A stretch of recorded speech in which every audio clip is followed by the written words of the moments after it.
Armour, and today I'm going to be showing you exactly how to do a freeze frame effect using Davinci Resolve. So I'm going to be showing you how to freeze frame in the middle of a clip and then let it run after.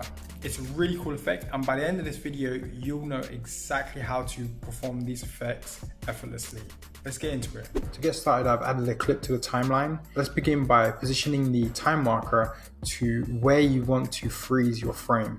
So in this case, I think I'm going to do it just around this point where he reaches his peak. Now use the blade tool to make a cut in the time it's positioned. So click over here to blade, and then we just want to click once. Now press the right arrow on your keyboard once to move the time marker forward one frame. Then make another cut at the time marker position. Now let's zoom in to see our frame.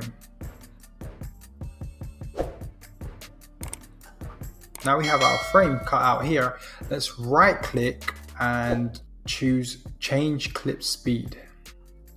From here, we want to find freeze frame and check that, and then click change.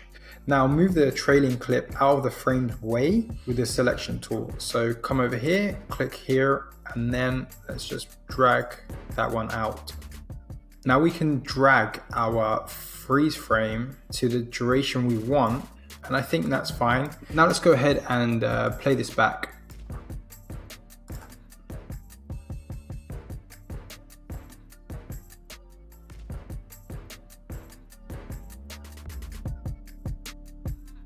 And there you have it. That is the freeze frame effect in Davinci Resolve.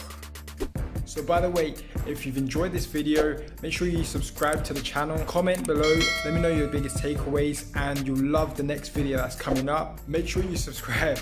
Till next time, peace.